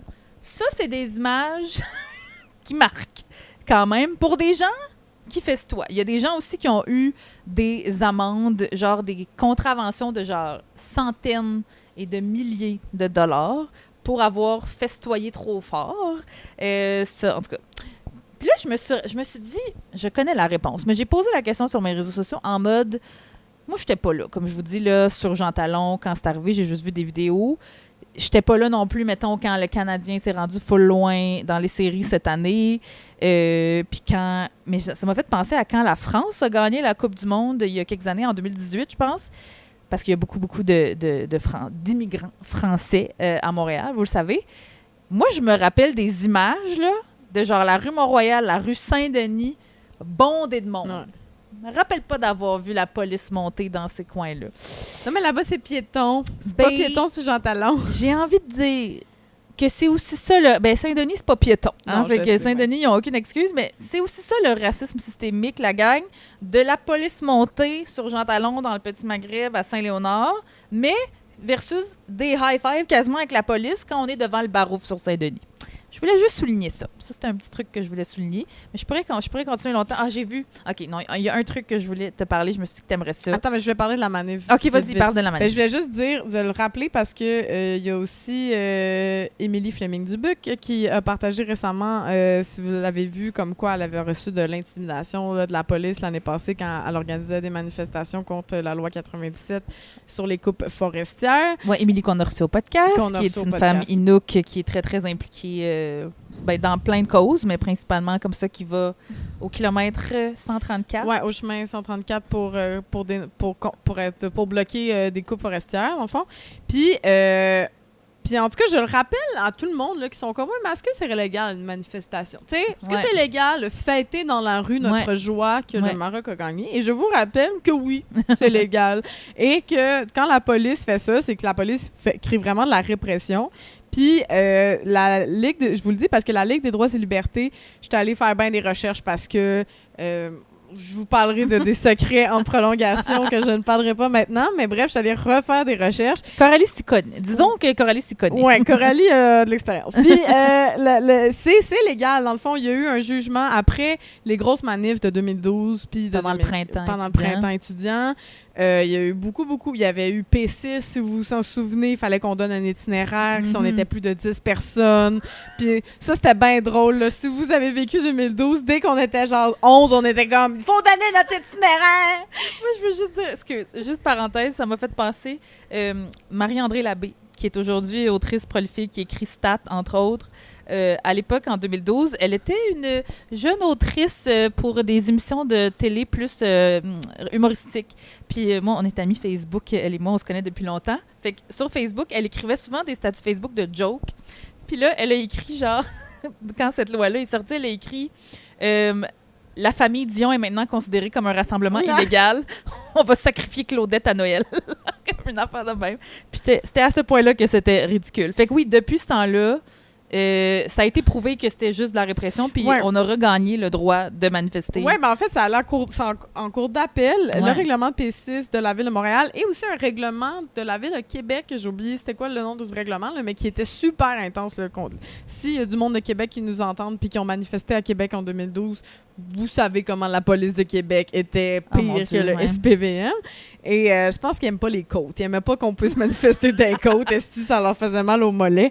Puis, c'est allé en cours d'appel et les juges ont répété que c'est légal puis que c'est normal d'utiliser la voie puis la rue quand c'est pour quelque chose, soit une manifestation positive. Que ce soit une manifestation positive de joie parce qu'il y a justement... ton équipe a gagné, Trump est mort. Si tu veux sortir puis comme célébrer, c'est légal. Si tu veux occuper la rue, c'est légal. Puis c'est ça, t'as pas besoin de donner ton itinéraire. Fait que la police, quand elle fait ça, c'est vraiment juste une démonstration de force. Oui, parce que c'est leur job de nous protéger si on décide de se coller dans la rue. Oui, exact. On a le droit de se coller. Ou que si un char veut foncer dans la foule, là, c'est ça leur job. Ouais, mais ils réussissent à nous faire croire que c'est l'inverse. Ouais. Que nous, on est dangereux, puis qu'eux, ils veulent... Parce que c'est ça qu'ils répètent dans leur mégaphone, c'est que nous, c'est pour notre sécurité qu'ils nous empêchent de manifester. Ce qui est très ironique. OK, peut-être dernier point avant... Mais on a encore du temps avant de se lancer dans Tu t'as dit que ça allait me faire rire. Là. Ben, faire rire ou faire plaisir, parce que c'est un sujet dont on parle souvent, les suffragettes. Parce que, tu sais, on a une joke qu'on dit souvent, de comme quand on se fait reprocher, mettons avec Pas de fille sur le painting, d'être trop radical dans notre féminisme en général, tu sais. D'être pas assez positive. D'être pas assez positive. On rappelle que les suffragettes, pour permettre aux femmes d'avoir le droit de vote, ils posaient des bombes. Okay? Des bombes positives. Mais des bombes positives. Fait qu'on comprend la critique quand même. Mais là, je suis tombée sur un TikTok de quelqu'un qui m'apprenait quelque chose sur les suffragettes et sur plus précisément, l'œsophage des suffragettes. Fait que là, ça a titillé mon attention, fait que j'ai regardé la vidéo au complet. La personne, c'était ça le hook? Oui, l'œsophage des suffragettes. Elle dit qu'au début des années 1900, donc, quand en Grande-Bretagne, les suffragettes tentaient de faire valoir les droits des femmes, la Grande-Bretagne riait un peu de la gueule des suffragettes. Là, elle se faisait, c'était la risée un petit peu. Ils étaient comme, ils ont l'air cute avec leur petit projet de droit de vote, mais c'est des madames qui sont connes. On doit les ramener vers le chemin de la raison. Et bon, elles ont utilisé, comme on l'a dit, des bombes et des guns pour en venir à leur fin. Ces madames-là. La série des toiles aussi. Et la série des toiles. Et donc, il y en a certaines qui se sont faites mettre en prison à cause de ça. Puis là, ça semble-t-il que, moi je savais pas toutes ces infos-là, le gouvernement a refusé de leur accorder le statut de prisonnière politique à l'époque. Parce que quand tu es prisonnière politique, tu as quand même des droits que tu n'as pas quand tu es genre un criminel qui a juste tué quelqu'un pour tuer quelqu'un, mettons. Puis ils ont refusé de leur accorder ça, fait qu'elles étaient traitées comme des simples criminels. Fait qu'elles ont décidé de faire une grève de la faim, certaines d'entre elles. Mais là, le gouvernement, on est début des années 1900, patriarcat est still going strong aujourd'hui, mais c'était un autre niveau, on s'entend, à cette époque-là. Le gouvernement des messieurs répondent, ben là, c'est parce que tant qu'elles ne voudront pas manger, nous autres, il faut qu'on les nourrisse de force, parce que la vie des femmes, c'est sacré, fait qu'on n'a pas le choix de les garder en vie. Au lieu de juste leur donner ce qu'elles voulaient, non, on va les nourrir de force. Fait il leur rentrait genre des tubes. Il les gavait, là, comme des oies avec qui on veut faire du foie gras, là. Il les gavait. Fait elle dit, il introduisait un tube soit par le nez, soit par la bouche, des fois par le rectum, because everything is connected. Quand ils peuvent harm des femmes, pourquoi ne pas les agresser sexuellement tant qu'à faire? Puis il les gavait de genre un liquide à base de lait et d'œufs. J'ai pas compris c'était quoi, je veux pas savoir. Un truc juste protéiné, là. Ouais. Sûrement. Puis là, évidemment, les femmes se débattaient. Puis là, quand elles se débattaient, ben, ça pouvait casser leurs dents, causer des lacérations. Des fois, ça leur poquait le poumon à la place de... Tu sais, fait que c'était atroce. Ça causait donc des blessures, fait que leur œsophage était magané. Puis ça l'a nourri pendant longtemps. C'est une des choses qui a nourri l'espèce de narratif des femmes hystériques qui font n'importe quoi, elles savent pas ce qu'elles veulent. Regardez, nous autres, on voulait juste les sauver. Nous autres, on voulait pas. On voulait les nourrir, on voulait pas qu'elles meurent. Fait que c'est les madames qui sont connes et qui savent pas ce qu'elles veulent. Fait que, encore une fois, quand vous faites traiter de féministes frustrés aux gens qui nous écoutent, rappelez-vous qu'on sera jamais suffisamment en tabarnak pour les choses que les femmes ont subies au fil des ans. Ouais, puis je fais du pouce sur ce qui se passe en ce moment en Angleterre. Là. Si les gens vous avez pas vu, on en a peut-être déjà parlé, Palestine Action, là-bas, qui est un groupe qui a déjà fait des actions du genre bloquer le tarmac dans un aéroport pour pas qu'il y ait des armes qui soient vendues en Israël. Mais maintenant, ça, c'est rendu c'est rendu un regroupement terroriste en Angleterre. Et si tu fais juste avoir une pancarte écrite « I support Palestine Action », tu te fais accuser de terrorisme toi aussi. Ouais. Tu peux pas dire « From the river to the sea, Palestine will be free », qui est comme un chant courant dans les manifs à travers le monde qu'on a le droit de dire, mais qu'eux, ils n'ont plus le droit.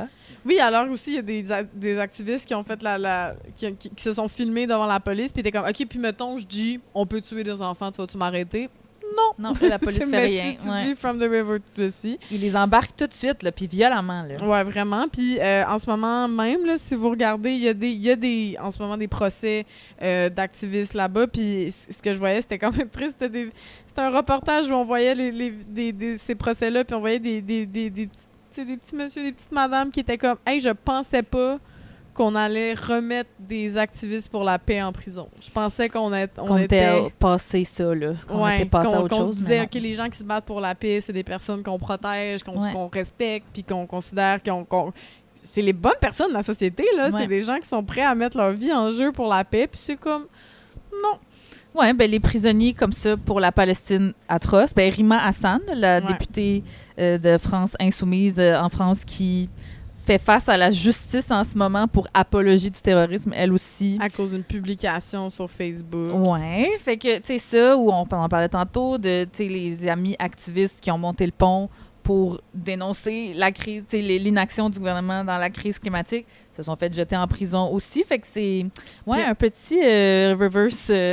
On recule. Là. En ce moment, aux États-Unis, là, c'est vrai là, que Trump a mis en application, là, je ne sais pas si vous avez vu ça aussi, mais il y a 5 activistes qui ont été accusés de terrorisme à cause qu'ils sont des antifas. Puis c'est vraiment comme le premier procès, c'est au Texas, c'est un des premiers procès qui considère le mouvement antifa comme un mouvement terroriste.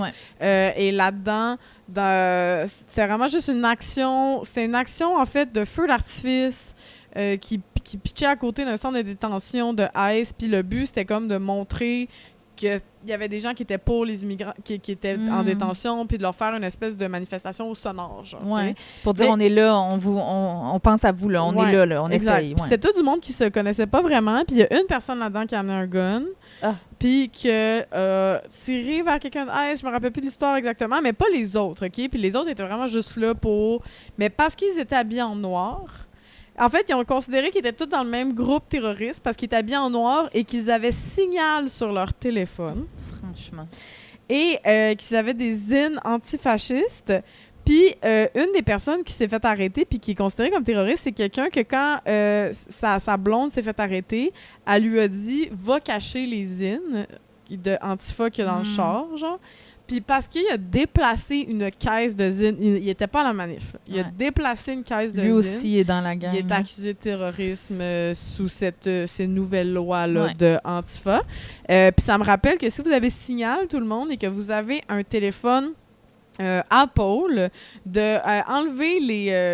enlever l'espèce de résumé que les notifications push, parce que Signal est très sécuritaire comme encryption, mais pas les notifications push de Apple. Et c'est comme ça que le FBI a pu avoir des preuves à cause des notifications push de Signal sur Apple. Ouais. Puis on vous rappelle, on en a déjà parlé, que si Coralie et moi étaient aux États-Unis, on serait probablement aussi accusés d'apologie du terrorisme, mais peut-être vous qui nous écoutez, peut-être des gens que vous aimez, que vous connaissez, puis c'est terrifiant parce que c'est juste là, c'est nos voisins, là, c'est à côté de chez nous. Oui, puis c'est pas Mark Carney qui va empêcher ça quand il fait encore plein de deals avec les Américains. Il a même dit récemment que genre le Canada un Canada Strong pouvait aider à make America great again. Aïe. Il s'est présenté comme une espèce de résistant aux conservateurs puis aux États-Unis, puis finalement, il est juste en train d'embarquer dans la même game. Ils mangent dans leurs mains. Puis on en a même pas parlé, puis j'ai pas pris de notes là-dessus, là, mais ça aussi de regarder Mark Carney de proche, parce que là, les médias, là, ils font comme s'il était encore bien fin, mais récemment, Mark Carney, il a dit ça à la veille de la fête du Canada, il a dit que le Canada pouvait plus... il pouvait plus respecter les émissions de GS. Les cibles des émissions de GS. C'est pas réaliste pour notre économie. C'est toujours ça, hein? Non. Notre pauvre économie. L'économie est tellement plus importante que l'eau potable, puis l'air, puis... Mais Coralie, comme j'ai déjà dit, si on est toutes mortes dans 50 ans à cause de l'inaction de nos gouvernements en matière de crise climatique, il n'y en aura plus de problème d'économie. C'est ça leur stratégie, je pense. Exactement. Il n'y en aura plus de pauvres, il n'y aura plus personne. Bon. Ben oui, et maintenant, ça va être l'égalité. Oui. OK, un dernier lien, parce que là, c'est trop parfait, ça m'ouvre la porte. J'avais un dernier point sur la chaleur extrême des derniers jours partout, mais on entend beaucoup parler de la canicule en France qui a l'air complètement insupportable. Tu sais, plusieurs jours de suite à 40 degrés et plus. Peut-être que vous en avez vu passer sur votre feed. Moi, ça me déchire le cœur de voir des vidéos de gens qui se battent au magasin pour aller acheter le dernier air climatisé ou le dernier ventilateur. Souvent, c'est des gens pauvres qui n'ont pas accès à la thermopompe super high-tech puis qui sont au frais toute la journée. Là. C'est des gens qui ont besoin de ça pour survivre, puis c'est pour vous rappeler que quand il y aura... on est déjà un peu... c'est déjà la fin du monde. Nous autres, on n'est pas là pour vous péper, on est là pour vous préparer, OK? Mais tu sais, sur le bord de la plage. Là. Oui, c'est les deux. Mais tu sais, en tout cas, on est là pour vous conscientiser aussi, puis vous partager... on fait ça parce qu'on vous aime, OK? Puis parce qu'on veut faire la révolution ensemble. Je voulais rappeler que tout est lié. J'en ai parlé un petit peu tantôt, là. Tout est lié parce que c'est tout le temps les personnes qui sont victimes de racisme, de sexisme, qui sont les plus prompts à être les premières victimes de la crise climatique. Puis je suis tombée sur une autre vidéo TikTok parce que clairement, c'est comme ça que je m'informe, moi, aujourd'hui, parce que je vous l'ai dit tantôt, je ne trosse pas les médias mainstream. Il faut faire attention avec les réseaux sociaux aussi, là, mais c'est une ancienne travailleuse humanitaire qui faisait un TikTok où elle disait que dans toutes les années où elle a travaillé, dans des organismes pour faire du travail humanitaire, c'est jamais arrivé qu'un programme pour lequel elle travaillait incluait une marche à suivre pour protéger les hommes des femmes. Ça semble être une évidence pour le moment. Fait que juste dire au monsieur qui chiale sur la misandrie, peut-être vous garder une petite gêne puis écouter le reste de mon point ici. Par contre, sans surprise, il y a plein de programmes pour lesquels elle a travaillé qui étaient conçus spécifiquement pour protéger les femmes des hommes parce que les agressions sexuelles sont intrinsèquement liées aux désastres climatiques, aux conflits armés. Ouais. Les travailleurs humanitaires, c'est là-dedans qu'ils travaillent. Elle dit, on est capable de prédire avec certitude, en se basant juste sur l'histoire, que des hommes vont faire du mal à des femmes s'il y a un désastre climatique, un conflit, une guerre civile qui éclate. Elle dit il y a des organismes qui ont déjà des programmes en place tout prêts, à part, mettons, la nourriture, l'eau potable, l'équipement médical, pour protéger les femmes de ce qui va arriver, parce que elle dit c'est 100% sûr. Ouais. C'est garanti. Ça arrive dans 100% des cas. Puis là, elle nomme un exemple dont je n'avais pas entendu parler, puis que je suis allée googler après. Un exemple qui s'est passé en République démocratique du Congo. Évidemment, si vous regardez un peu ce qui se passe, c'est très chaud en ce moment, ce qui se passe en République démocratique du Congo. Il y a génocide là-bas aussi. On en parle beaucoup moins qu'en Palestine à tort, là, parce qu'on devrait en parler tout autant. Puis là, elle dit qu'il y avait des gros conflits dans l'est du pays. Les autorités locales avaient été renversées. En tout cas, c'était l'anarchie, pas l'anarchie le fun, là, l'anarchie plate. Là. Le chaos total. Pardon, le chaos total. Et là, ça fait qu'il y a des prisonniers, des criminels qui ont pu s'enfuir de la prison. Et des messieurs, une prison pour monsieur. Leur premier réflexe, c'est pas genre aller courir dans un champ de fleurs C'est pour leur aller voir les liberté. femmes. C'est aller dans la prison pour femmes et battre, agresser et tuer. Il y a genre au-dessus de 160 femmes qui ont été agressées et tuées. J'étais genre... Mais ça donne envie de, effectivement, tout brûler, cette calice. Fait que là, elle était comme si une société s'effondre, là, et que donc les hommes ne peuvent plus se faire pogner. Leur premier réflexe, ça va être... Tu sais, elle était comme... C'est super terrifiant, mais on pourrait demander à des hommes, c'est quoi la première chose que tu ferais si tu pouvais pas te faire pogner? Souvent, ça va être tester les limites du consentement d'une madame. C'est horrible. Fait que la gang, montée du fascisme, crise climatique, tout ça, c'est relié. Laissez jamais quelqu'un vous dire que militer pour le féminisme, c'est pas nécessaire, parce que ça va être nécessaire dans toutes ces sphères-là. Mais ce qui est fascinant, c'est que c'est tout le temps les mêmes personnes aussi. Là. On fait comme si, ah mon Dieu, l'ennemi est gros, mais au final, ben, il est gros puis il fait peur, mais c'est cool. Il part de la même racine. C'est la même racine. Je veux dire, c'est full rare qu'un raciste est vraiment ouvert sur la transidentité, tu sais, ou que genre un transphobe soit comme full allié féministe. Ça existe pas. C'est vraiment toute la même gang. C'est toute la même ramassie de merde. Fait que, ça, on a l'impression de se battre devant 1000 affaires différentes. Je veux dire, quand on se bat pour nos droits reproductifs ou pour les droits migratoires, mais c'est toutes les mêmes. C'est vraiment ça. Fait que rassemblez-vous, la gang, prenez des cours d'autodéfense puis d'arts martiaux. Muay Thai au Black Flag. Muay Thai au Black Flag. Venez me rejoindre le jeudi. Ouais. Joignez-vous à notre future milice pour combattre les fachos. On se fera de la merch cute au pire, si vous voulez. Oui, mais justement, par rapport à... Pour combattre la résistance, si on veut finir sur un peu des mots de résistance. Faut juste que je mime mon code de iPad. Non, je le sais, c'est juste que je me suis trompée. OK, vas-y. Coralie suit son texte sur mon vieux iPad de 2012, la gang. Puis je me sens mal parce qu'il est maintenant, toutes les fois qu'elle me parle de son iPad, je suis comme, t'as-tu ta tablette? T'as-tu regardé Elle les rit de ma tablette de madame comme si j'allais au festival de jazz avec prendre des photos. Oui, t'aurais dû faire ça pendant Naïka, là, prendre des belles photos sur ta tablette. Je suis en train de finir Le courage et la joie de Catherine Dorion. Catherine Dorion, oui. C'est son meilleur livre à date. Ouais. Je le recommande fortement. Il y a... c'est vraiment bon, c'est bien écrit. Après ça, il y a la même critique que j'avais pour aussi la pièce de théâtre de Catherine. Je trouve que c'est très eurocentré. OK.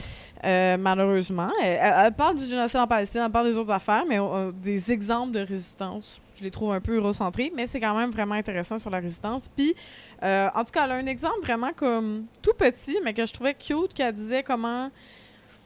Puis que c'est vrai là, que le fascisme, c'est une affaire qui arrive. L'idéologie fasciste, c'est plus grand que nous. C'est pas nécessairement des chemises brunes dans la rue. C'est le fait que t'es pas game. Mettons, on vit les femmes tout le temps, t'es pas game de te laisser aller le poil. Parce que c'est pas parce que quelqu'un va venir t'arrêter parce que tu l'as fait, c'est parce que tu sens la pression de la société, puis tu sens que tu stand out si tu fais ça.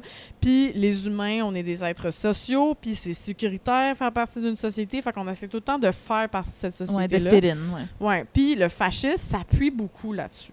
S'appuie beaucoup sur cette espèce de soumission-là qu'on a de façon très naturelle, puis qu'on veut pas partir de conflit, on veut pas se chicaner avec les autres, on veut quand même que ça aille bien. Puis, en tout cas, un de ces exemples qu'elle dit, c'est qu'elle est dans un café, puis qu'elle parle de fascisme, elle écrivait son livre, et là, il y a quelqu'un avec une casquette, un Italien, avec une casquette MAGA. Puis là, monsieur, peut-être consulter tes grands-parents avant de faire ce genre de move-là. Les Italiens étaient pas mal fascistes, ils sont encore pas mal fascistes, t'sais. Puis là, elle était comme, mais qu'est-ce que je fais, t'sais, comment je parle pas la langue, t'sais, genre, je sais pas, c'est comme pas comment, genre, réagir, t'sais. Puis elle dit, comment qu'on réagit à ça, qui est comme le fascisme qui rentre dans notre vie de tous les jours, t'sais. Puis d'ailleurs, je fais aussi un lien avec le début du podcast sur les quand on fait une contre-manifestation, moi, je vous recommande quasiment juste les contre-manifestations. Si vous devez choisir les manifs, choisissez les contre-manifs parce que c'est... tu sais, comme des fois, quand on manifeste pour l'environnement, on manifeste pas devant BP, on manifeste pas devant un truc de pipeline, on manifeste pour quelque chose, mais on voit pas nos ennemis, dans le fond. On sait que c'est des concepts, tu sais. Mais quand tu fais une contre-manifestation... Tu vois tes ennemis, là. Tu les vois, tes ennemis. Genre, si c'est une manifestation contre une conférence pro-vie, c'est comme, Chris, OK, c'est ces gens-là. Une contre-manifestation contre des fascistes, t'es comme, ils sont là, ils sont pas sur Internet en train de t'écrire en caps lock, là. Ils sont dans ta face en train d'avoir ces propos propos-là. Puis j'y crois beaucoup que c'est dans cette réalité-là qu'on peut peut-être avoir des combats parce que plus il y a une grosse manif quand eux, ils viennent pour manifester, mais plus ils vont peut-être se sentir moins safe de leur faire la manif, puis ils vont peut-être arrêter de se mobiliser. Puis ils sont souvent vraiment pissous, ces gens-là. Je veux dire, ils ont peur de l'immigration massive qui n'existe pas. Fait que je veux dire, si on était 100 de plus à cette manif-là, pas mal sûr qu'eux sont 50 de moins l'année d'après. Fait que tu devrais me dire que j'ai juste besoin d'aller à une courte manif, mettons, qui est anti-avortement, puis de juste commencer à chanter Allahu Akbar. Genre de juste faire un appel à la prière. Oh mon Dieu, ils vont fendre. Je suis sûre qu'ils vont fendre. Ils ont tellement peur pour OK, c'est bon, c'est noté. Mais bref, puis en tout cas, que ça se passe en la petite vérité et l'affaire avec la... Je reviens à Catherine Dorion, casquette MAGA. Elle se dit, qu'est-ce que je fais? Et là, finalement, c'est le propriétaire du café qui s'en va voir la personne qui porte la casquette et il dit ici, c'est un café où on accepte tout le monde. C'est pour cette raison-là que je vais te demander d'enlever ta casquette. Okay. Puis, il a obtempéré, puis il l'a enlevé, tu sais. Okay. Puis là, elle parle d'à quel point ça, c'est comme un petit mouvement de résistance, puis que c'est un peu comme ça aussi qu'il faut comme cultiver la résistance, puis pas juste sur les réseaux sociaux, puis pas juste... On dit tout en diversité des tactiques. Oui, mais que ça inclut un peu de parler à ses voisins, de peut-être avoir une petite chicane, tu sais, comme... Les gens, on n'est pas à l'aise à avoir des petites chicanes, ou des petites prises de bec, ou de, tu sais, comme... de s'asseoir puis d'avoir une conversation inconfortable. On est plus à l'aise à juste publier ça sur Instagram. Exactement. Un call-out au lieu d'un call-in. Exactement. Fait que je trouvais ça comme intéressant. Puis moi, ces temps-ci, j'ai comme toute une histoire. J'ai des voisins qui veulent installer une caméra de surveillance. Oh boy. Et c'est ça. Si vous avez écouté tout le podcast, vous savez très bien que Chris, que moi, de la surveillance, non merci. Fait que là, comme, faut rentrer là-dedans. Puis moi, ce que je trouve absurde, c'est que je suis comme... Non seulement je me bats contre la surveillance du monde au grand complet, puis de l'État sur nos citoyens, faut que je me batte avec quelqu'un, je connais son nom, je connais ses enfants, je veux dire, on se dit allô quand on passe en bicycle, mais il va falloir que je fasse « Hey man, nope, fais pas ça, c'est pas correct, tu t'encourages ça », puis je trouve que même ces personnes-là vivent cette idéologie-là fasciste sans le savoir. Ils ont l'impression que la surveillance d'une caméra, ça va les protéger. Ça va pas les protéger. Non. Il y a des gens qui vont se cacher la face. Il y a déjà plein d'articles là-dessus de monde qui montre leur caméra Amazon Ring là, qui a pogné un voleur de colis Amazon. Ne serait-ce que tu mettes un masque, puis je veux dire, la police n'est pas capable de pogner cette personne-là. C'est une fausse protection. C'est une fausse protection, mais... Qui met en place une espèce d'idéologie que genre ça serait normal qu'il y ait de la surveillance partout, ça serait normal de surveiller ses voisins n'importe quand. Puis qu'après ça, quand Soraya Martinez Ferrada est comme je vais augmenter le budget de la police pour qu'ils puissent plus nous surveiller, ça fasse comme ben oui, je voulais déjà m'acheter des caméras sur Amazon. Exactement, puis ça fait que les gens sont d'accord avec ça. Fait que bref, je voulais comme conclure là-dessus de genre peut-être avoir ces petites conversations-là. Et si vous avez une caméra, par pitié, débranchez-la ou pas une Ring Amazon parce que aux États-Unis, c'est utilisé par ICE pour pogner des personnes immigrantes puis pour les arrêter. Fait que on sait que la seule présence de la caméra, même si elle ne fonctionne pas, c'est assez des fois pour dissuader un voleur. Puis tu risques de pas le retrouver. Fait qu'au pire, si tu as une caméra, tu peux la débrancher, la laisser là et c'est suffisant pour pas te faire voler. Mais ouais, la gang. Puis si vous avez des voisins, puis je vous rappelle encore une autre petite loi, mais on n'a pas le droit de filmer nos voisins. Hein. Fait que si vos voisins, leur caméra va vers chez vous, vous pouvez très bien lui avoir une conversation avec en disant une conversation de fun au début, là, on essaie de lui dire de l'enlever poliment, mais s'il veut pas, vous avez le droit d'envoyer une mise en demeure parce qu'on n'a pas le droit de filmer l'appart de quelqu'un d'autre juste de même. Là. Ben, voilà, c'est dit. On conclurait avec... c'est Coralie qui a eu l'idée, puis je suis bien d'accord. Tu sais, là, vous avez sûrement vu passer ça dans votre feed, les hot takes de l'humoriste là, qui est à New York, puis il est comme « What's your hot take? » Puis là, il parle, tu sais, son micro est accroché sur une carte de métro de New York. Là. C'est Subway Takes, exactement. Ouais. Puis là, on est comme « Hey, on se met-tu des hot takes, genre short, drôle, punché? » Fait que... Toi, t'en as mis tellement. Moi, j'en avais une. OK, vas-y, commence. Hot take, moi, je pense que les journées chaudes d'été sont pires que les tempêtes de neige. Ah, ben oui. Je pense que ça tue plus de monde, en général. Dans le sens, c'est pire pour les personnes vulnérables, pauvres ou qui n'ont pas accès à... Oui, tout à fait. Puis, mais une tempête de neige, en plus, quand tu sors, c'est comme le fun. C'est comme, la ville est silencieuse. Ouais. Après ça, j'avoue que nous, on habite en ville. Je sais pas, en campagne, quand genre t'as plus d'électricité puis tu peux plus chauffer ta maison, c'est peut-être rough. Mais je comprends ouais. Oui, ben les extrêmes sont... Les extrêmes. Les extrêmes, hein? On peut plus se parler. Il n'y a plus de... Les camps sont Il n'y a irréconciliables. plus de centre. Moi, je suis au centre, Coralie. J'haïs ça, les extrêmes. Non, mais je suis d'accord. Tu peux toujours mettre plus de couches de vêtements. Tu peux pas... Quand tu es tout nu parce qu'il fait 45 degrés, tu peux pas en enlever C'est plus. ça. Je suis d'accord. OK, moi, je m'en allais ailleurs, là. Moi, avec mes hot takes. Mais peut-être que c'est ça qui va m'attirer le plus de heat pour pas faire de mauvais jeu de mots. Le iconoglace. C'est très montréalocentré, OK? Je suis désolée pour les gens qui nous écoutent partout. Je ferai des choses plus reste du Québec les prochaines fois. Le iconoglace puis le hoche glacé. J'aime pas ça. Je veux pas dire Hey, c'est j'ai pas bon. jamais goûté, il y a trop une longue file devant. Ben, c'est ça. Une des raisons pourquoi j'aime pas ça. Parce que pour moi, attendre en file pour de la bouffe, ça devrait être illégal. OK? Ça se peut pas. 10 personnes devant toi, maximum. Mais moi, j'ai attendu. Pas de rassemblement illégal. Pas de avant le rassemblement Kremlin. illégal. On le rappelle, on est pour la surveillance policière. Non. Moi, j'ai attendu en file là, dans mon jeune temps, là, au iconoglace. Dans mon jeune temps, ça veut dire il y a 5 ans. Là, au iconoglace puis au hoche glacé. Mais genre des 1 heure. 1 heure? Ouais. Mais non, mais c'est genre ça, la date, là. C'est comme... Puis la file arrête plus, là, jamais. Puis t'arrives en dedans, t'es mieux d'avoir ta commande prête, là, parce qu'ils n'ont pas le temps. Là. Il y a genre 50 personnes devant toi, 50 personnes derrière toi. Es-tu bonne à ce point-là? Ben là, ça, c'est un goût personnel. Parce que je veux pas throw shade à ces endroits-là qui sont en plus des crèmeries indépendantes, c'est pas des chaînes. Tu sais, je comprends là qu'on veut les encourager. Moi, personnellement, un sundae à 20$ avec 114 affaires dessus, c'est pas ma définition d'une sortie à la crèmerie réussie. Moi, c'est un bon cornet, une bonne crème à glace.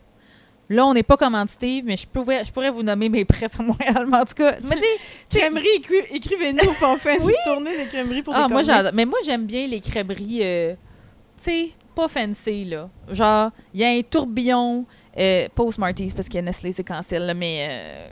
Une petite torsade. Une torsade, là, une tornade, je sais pas comment ça s'appelle, là, mais comme un McFlurry, pas McFlurry, là, vous savez ce que je veux dire? Ça, là, moi, ça me convient. J'aime ça, là, tu sais, en région, là, les vieilles crèmeries, il y en a une dans le village. À côté c'est du celle-là. stand à patates frites. Genre, Ouais. c'est celle-là, mes best crèmeries. Moi, une affaire qui me coûte 20$ puis qu'après 3 bouchées, j'ai plus faim, ça m'enchante pas. Mais ça, c'était une hot take controversée. J'ai aussi la hot take du melon d'eau, c'est un souper convenable en été. Ah, pas hot take. Moi, je suis d'accord avec T'es ça. d'accord? Ok, c'est peut-être pas une hot Mais take. beaucoup de fibres, beaucoup de carbs. C'est un repas complet. C'est comme De si l'eau. Ah ouais, c'est un repas complet. Ah, c'est pour Ben, ça. c'est ça. Non, il n'y a pas de protéines, mais il y a des carbs. OK. Fait que si tu... Il y a surtout beaucoup d'eau. Beaucoup d'eau, Quand très tu bon. transpires Oui. ta vie, tu sais, des fois, l'été, là, genre, ton appartement, c'est un four. T'es comme... Tout ce que je suis capable d'ingérer en ce moment. Ouais. C'est... Puis manger de des l'eau melons d'eau solide. devant le CIJA le plus Oui. possible. Juste pour les faire chier. Juste pour les faire chier. T'en avais pas d'autres? Ben, je pensais pas qu'on allait partir si longtemps, Ok. mais je veux t'es entendre, puis je vais voir si... Genre, Si il y en tu a peux, une qui me vient. OK. Il devrait y avoir des distributrices de déo dans le métro. Ah, mais ça ferait beaucoup de plastique. Mais pas mettons qu'on réussit à faire du déo tu sais, là, dans les emballages compostables. Encore une fois, peut-être... Mais ça Commanditez-nous Tanit, qui est une... Ouais, ce genre de... Ouais, C'est là. Tanit version déo. C'est des Tunisiens, d'ailleurs, je veux juste le dire. C'est des Tunisiens québécois qui ont cette entreprise-là. Moi, c'est mon déo, c'est le meilleur déo. Et je devrais pas dire ça, je devrais attendre qu'ils me payent, mais je vais les contacter à soir. Ouais, mais c'est juste que moi, j'ai une bonne tolérance là, pour les odeurs. Je comprends que, tu sais, tout le monde, évidemment, des gens qui n'ont pas accès à des produits d'hygiène. C'est pour ça que je veux des distributrices gratuites de déo. C'est parce que l'été, là, justement, quand il fait 45 degrés dans le métro à Montréal, là, puis que c'est l'heure de pointe, là, j'ai pas beaucoup de plaisir. J'en ai une autre take par rapport aux odeurs. Vas-y. Ça devrait être illégal de porter du parfum au jardin botanique. Au jardin botanique, Ouais. c'est précis. J'étais allée au jardin botanique Pas l'autre pire. jour, puis t'es comme, oh, les petites odeurs de Ah fleurs. oui. T'es les comme mon seul subtils, les accès à la fleurs. nature en Oui. ville, genre. Puis là, t'as quelqu'un qui passe à côté de toi, puis Ah. ça te rappelle le fond cheap d'un Jean Coutu. Ah, Moi, oui. je trouve que ça devrait être illégal. Hey. À un endroit où ça sent déjà des bonnes choses, tu devrais pas rentrer avec Hey, tu sais, l'entrée du labé, là. Ouais. Tu sais, quand fallait passer l'entrée du labé avec toutes les... Ouh, on s'ennuie pas de ça. OK, j'en ai une dernière. Non, j'en ai deux, c'est pas vrai. J'en ai une que tu pourrais peut-être répondre aussi parce que ça a rapport avec toi. Tu sais, là, j'ai fait encore. Non. Le macaroni chinois, c'est un sujet sensible au Québec. Oui, hein, pauvre toi! Oh mon Dieu! On va expliquer le contexte. On faisait des vidéos pour promouvoir notre show de la Saint-Jean. De Politicomique. De Politicomique, qu'on vous invite à suivre. On n'a pas de show prévu pour le moment, à part le prochain, ça risque d'être aux élections provinciales parce qu'on fait des shows à chaque élection. Mais donc, on faisait des vidéos pour vendre des billets pour ça et notre concept, c'était des ça ou ça. Fait que là, on a tourné, tu sais, avec les 4 personnes, Coralie, moi, Xavier, Boiron et Octave Savalorti, des ça ou ça. Et là, moi, mon ça ou ça, c'était thématique bouffe parce que I'm obsessed with food. Et là, on me demande de la bouffe typiquement keb, là, qu'est-ce que je choisis? Moi, pas vous mentir, j'avais pas vu c'était quoi les choix, mais je savais que j'allais finir avec de la poutine parce qu'il y a rien qui bat de la poutine dans mon cœur. Hey, ça a soulevé les passions. En général, parce que tout le monde a une opinion sur la bouffe, puis c'est correct, c'est ludique, c'est cocasse, il n'y a pas de problème. Mais c'est parce qu'à un moment donné, on me propose macaroni chinois, OK? Moi, j'ai grandi in a Tunisian household, même si je suis née dans Hochelaga Maisonneuve, OK? Il n'y avait pas ça sur ma table au souper. Il n'y avait pas ça à la cafette de ton école? Il n'y avait pas ça à la cafétéria de mon école. Je sais pas, j'ai comme jamais mangé ça. Mais j'ai goûté une fois. C'est particulier. En tout cas, hein? Mais là, le but, c'était d'être punché et d'être drôle. Fait que j'avais pas 14 minutes pour réfléchir. Fait que mon premier réflexe, quand on m'a demandé, je sais pas, macaroni chinois ou je sais pas, sucre à la crème, j'ai fait macaroni chinois, that's a white thing. Fait que j'ai choisi l'autre affaire. Et là, pas faire de généralisation, mais les Blancs, vous êtes fragiles en tabarnak. Ça n'a pas de sens, ça. Je reçois encore des notifications. Ça fait 1 mois que le show est fini, là, 1 mois et demi que le show est fini. Puis on a publié ça avant le show, évidemment. Alors, j'ai fait mes recherches. Sur le macaroni chinois. Sur le macaroni chinois. Let's go. Et là, je ferai une demi-excuse. Parce que c'est pas complètement vrai que it's a white thing. Non. Moi, je savais pas que ça avait été créé par des restaurateurs chinois à Québec. À Québec. Pour s'adapter aux Blancs. Fait que c'est encore vrai que it's a white thing, mais c'est pas une invention de votre cru. Ils se sont dit, hey, pauvres Blancs, savent pas comment faire, tenir des baguettes, manger des nouilles.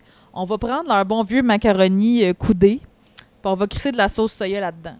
Du bœuf. Puis du bœuf, puis des poivrons verts. Bien important, les poivrons qui sont pas mûrs puis qu'on devrait pas cueillir. Mais ça sera pour une autre chronique sur l'environnement. Fait que je veux m'excuser.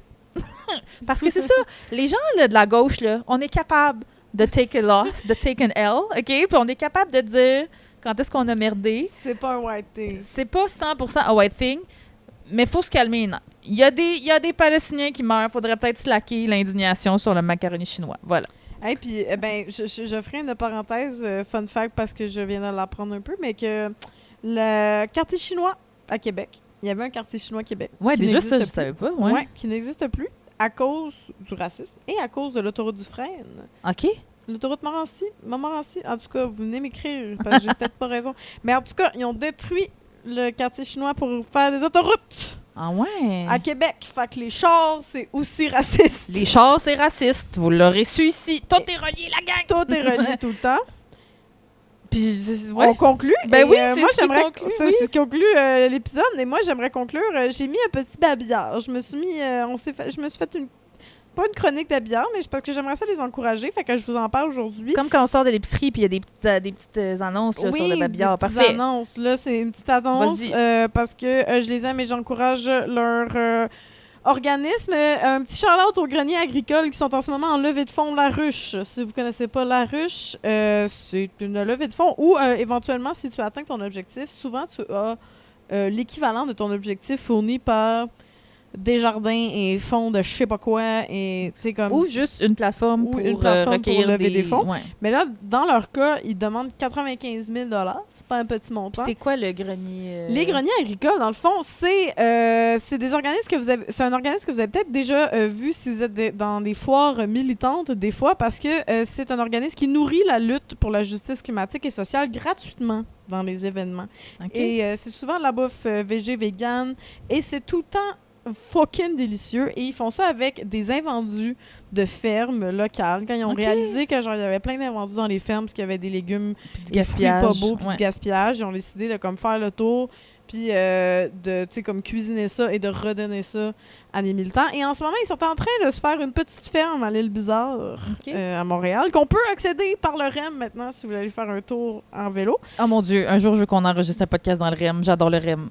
Il y a sûrement plein d'affaires qui sont pas nice du REM, mais moi, j'adore le REM. Juste pour, genre, être devant, me faire oui! Ouais. Puis, bref, vous pouvez aller les aider, les greniers agricoles, mais c'est surtout qu'ils ont besoin d'argent en ce moment. Il ne reste que 7 jours quand vous allez entendre ce podcast pour qu'ils ramassent leur donation totale.